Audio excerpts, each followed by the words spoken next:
इस एपिसोड की स्टार्टिंग में हमें दिखाया जाता है बहुत सारे मॉन्स्टर्स को और एक आदमी उन मॉन्स्टर्स को अपनी एक्स्ट्रा ऑर्डिनरी पावर के साथ मार रहा होता है। सारे मॉन्स्टर्स एक इंसान के पास ऐसी पावर को देखकर हैरान होकर पूछते हैं, तुम आखिर हो कौन? तो आदमी उन्हें बताता है, मैं जस्टिस का दूत, ह्यूमैनिटी का स्ट्रॉन्गेस्ट 9 स्टार मेज लूकस स्ट्रॉमैन हूँ। तो मॉन्स्टर्स उसे कहते हैं, एक छोटा सा इंसान हो कि तुम सोचते हो कि तुम हमारे खिलाफ जीत सकते हो। लूकस उन्हें कहता है, तुम लोग कितने आउटडेटेड माइंडसेट के हो। जब मेरे जैसा कोई आदमी वो सब कुछ हासिल कर लेता है जिसे कि वो हासिल करना चाहता है, तो वो पूरी दुनिया की मदद करना चाहेगा और उसे वॉलंटियरिंग कहते हैं। और तभी ही लूकस एक पावरफुल स्पेल कास्ट करता है और उन्हें कहता है, असलियत में तो मुझे यही लगता है, क्या मैं गलत हूँ? और उन पर उस स्पेल से अटैक करके उन सबको एक ही बार में खत्म कर देता है।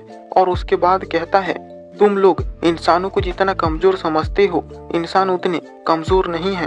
और उसी वक्त ही उसे कोई कहता है, लूकस स्ट्रॉमैन, तुम कुछ ज्यादा ही अहंकारी बन चुकी हो। और फिर वहां पर काफी ज्यादा बड़ा एक पोर्टल खुलता है और उस पोर्टल में से एक डेमीगॉड निकलता है और लूकस से कहता है, हम इस दुनिया के लॉस हैं और हम ही केओस को मैनेज करते हैं और तुम इंसानों का एग्जिस्टेंस सिर्फ इसलिए है ताकि तुम हम गॉड्स की पूजा कर सको। लूकस उसे कहता है, पर मैंने कभी भी तुम्हारी पूजा नहीं की है। और फिर से डेमीगॉड उसे कहता है, तुम्हारे इस एक्शन की वजह से हमारा ऑर्डर डिस्टर्ब हो चुका है, इसलिए हम इसे और नहीं सहेंगे। तो लूकस हंसते हुए कहता है, क्या ऑर्डर और लॉस? अगर इस दुनिया में ऐसा कुछ होता तो ये दुनिया क्या ऐसी हालत में होती?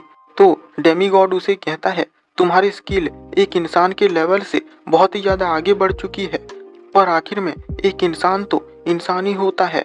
और फिर वहां पर दो बड़े बड़े हाथ आकर लूकस को पकड़ लेते हैं और फिर बहुत सारे छोटे छोटे हाथ उसे जकड़ने लगते हैं। और लूकस कहता है, मैं मैना गैदर नहीं कर पा रहा हूँ। डेमीगॉड उसे कहता है, तुमने एक गॉड का ऑफेंस किया है और ये बहुत ही ज्यादा घातक पाप है और इसकी वजह से अब तुम एब्सोल्यूट डार्कनेस में डाउट करोगे और अंत में तुम अपने एग्जिस्टेंस पर ही डाउट करने लगोगे और अब तुम जाकर इटर्नल सफरिंग भुगतोगे और अपने एग्जिस्टेंस पर रिग्रेट करोगे। एक गॉड को ऑफेंस करने के लिए यही मेरा तुम्हारे लिए पनिशमेंट है।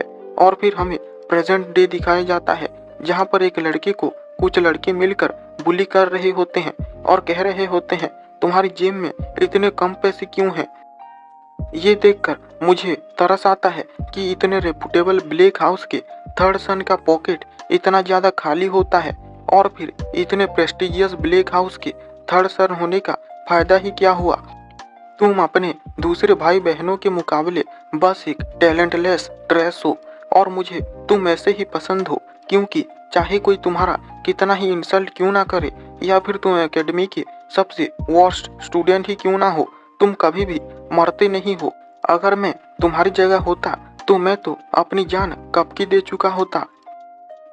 और फिर वो लड़के उसे पीटने लग जाते हैं तो वो लड़का उन्हें रुकने के लिए रिक्वेस्ट करने लगता है, लेकिन वो पहले वाला लड़का उसके सर पर अपना पैर रख देता है और उसे कहता है, तुम्हें याद है ना कि कल प्रैक्टिकल मैजिक क्लास है और मैं तुम्हारे साथ हूँ, पर तुम ज्यादा चिंता मत करो, मैं तुम्हारे साथ जेंटल रहूंगा। और तुम जानते ही हो ना कि मैं कितना ज्यादा अच्छा हूँ, है ना?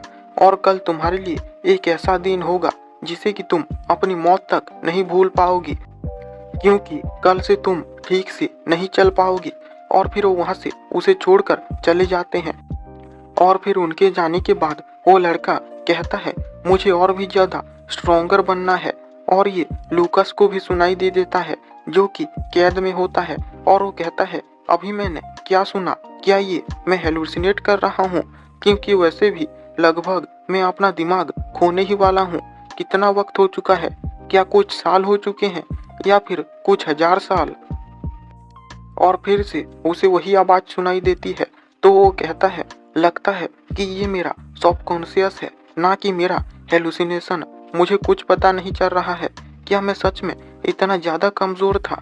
और फिर हमें दिखाया जाता है उस लड़के को जो कि अपने फादर के सामने बैठा होता है और अपने फादर से कह रहा होता है, फादर आपने अभी मुझे क्या कहा? तो उसके फादर उसे कहते हैं, मैंने तुम्हें कहा कि तुम मेरी लाइफ से डिसअपेयर हो जाओ, क्योंकि अब मैं और ये नज़रअंदाज नहीं कर सकता हूँ कि तुम हमारी फैमिली के ऑनर को खराब कर रहे हो। तो लड़का उन्हें पूछता है, क्या कमज़ोर होना सच में इतना बड़ा पाप है? तो फिर उसके फादर उठते हैं और कहते हैं, बहुत हो गया, तुम सवाल नहीं पूछ सकते हो। और ब्लैक हाउस तुम्हारे जैसे किसी को एक्सेप्ट नहीं कर सकता है जो कि स्ट्रॉन्गर नहीं बन सकता है। इसलिए प्रे, तुम मेरी जिंदगी में कभी आए ही नहीं थे और तुम ये सोचना कि मैं भी तुम्हारी जिंदगी में कभी आया ही नहीं था। और ये कहकर वो वहाँ से चले जाते हैं और प्रे रोने लगता है। और फिर हमें दिखाया जाता है प्रे को, जो कि अपने कमरे में होता है और सुसाइड करने के बारे में सोच रहा होता है। और वहीं पर ही सीन कट हो जाता है और हमें दिखाया जाता है लूकस को, जिसके सामने की डेमीगॉड आ जाता है और उसे देखते ही लूकस चिल्लाने लगता है, तुम जो बकवास करते रहते हो, गॉड, आखिर ये गॉड है क्या? ऑर्डर, लॉ, क्या तुम सच में इस बेतुकी दुनिया को इतना ज़्यादा पसंद करते हो? अब मुझे समझ में आया कि ये दुनिया इतनी ज़्यादा घटिया कैसे बन चुकी है। और इसलिए डेमी गॉड, मैं तुम्हें कभी भी माफ़ नहीं करूँगा। और जब तक कि तुम्हारे फेस पे मैं एक पंच नहीं मार लेता हूँ, मैं इस जगह को हमेशा के लिए झेलता रहूँगा। और फिर हमें दिखाया जाता है कि फ्रे ने उस पॉइजन को खा लिया होता है और इसे लूकस को भी महसूस हो जाता है और वो कहता है, ये क्या है? और उसके सामने लाइट चमकने लगती है और वो कहता है, ये कौन है? ये कौन है जो मेरी कॉन्शियसनेस में ऐसे घुस रहा है? और फ्रे अपने मन में कह रहा होता है, मैं किसी को भी ब्लेम नहीं करता हूँ, ये तो नेचुरल है कि जिस बर्ड के विंग्स नहीं होते हैं वही सबसे पहले मारा जाता है। ये सब मेरी ही गलती है कि मैं बिना विंग्स के पैदा हुआ हूँ और ये सब मेरी ही गलती है कि मैं स्ट्रांग नहीं बन सकता हूँ। और उस पर पॉइजन का असर होने लगता है और वो नीचे गिर जाता है। और फिर वो अपने मन में कहता है, पर क्या ये असलियत में सच है? और वो उन सबको याद करता है जिन लोगों ने उसे बुली किया था और वो कहता है, तुम लोग मुझे हंसाओ मत, तुम लोग होते कौन हो मुझे जज करने वाले? और फिर उसके सामने लूकस आ जाता है और लूकस को वो जो हाथ पकड़े हुए होते हैं वो छोड़ने लगते हैं। और इसे देखकर लूकस कहता है, ये सील रिलीज हो गई, ये कैसे हुआ? जैसे ही ये लड़का मेरी कॉन्शियसनेस में एंटर हुआ, मुझे ऐसा लगा कि जैसे मेरे ऊपर वार्म सनरेज गिरी हो। और फिर लूकस फ्रे के सामने जाता है और फ्रे कह रहा होता है, अगर मैं फिर से रिबॉर्न हो पाया तो मैं उम्मीद करता हूँ कि मैं तब सबसे ऊंची जगह पर उड़कर जा सकूं और मैं सबसे पावरफुल बन सकूं और मेरे माइटी विंग्स हों। और फिर अचानक से ही फ्रे उठता है, पर ये असलियत में फ्रे नहीं होता बल्कि उसकी बॉडी में लूकस होता है। और फिर वो उठता है और कहता है, मैं फाइनली वापस आ गया 4000 साल बाद। ये इतना ज़्यादा लंबा था। फ्रे ब्लेक, दुनिया का सबसे कमज़ोर इंसान, और मैं लूकस टोरोमैन, दुनिया का सबसे स्ट्रॉन्गेस्ट मेज, या फिर मैं कहूँ कि स्ट्रॉन्गेस्ट मेज था। और अब से तुम मैं हूँ और मैं तुम हूँ। और जब तुमने मुझे फ्रीडम दिलाई है तो मैं तुम्हें भी विंग्स दूंगा। और फिर वो आसमान की तरफ उंगली दिखाते हुए कहता है, डेमी गॉड, तुम मेरा बस थोड़ा सा इंतज़ार करो, ज़्यादा टाइम नहीं लगेगा, मैं ज़रूर तुम तक पहुंच जाऊंगा। सी यू सून डेमी गॉड। और इसी तरह यहीं पर यह एपिसोड एंड हो जाता है।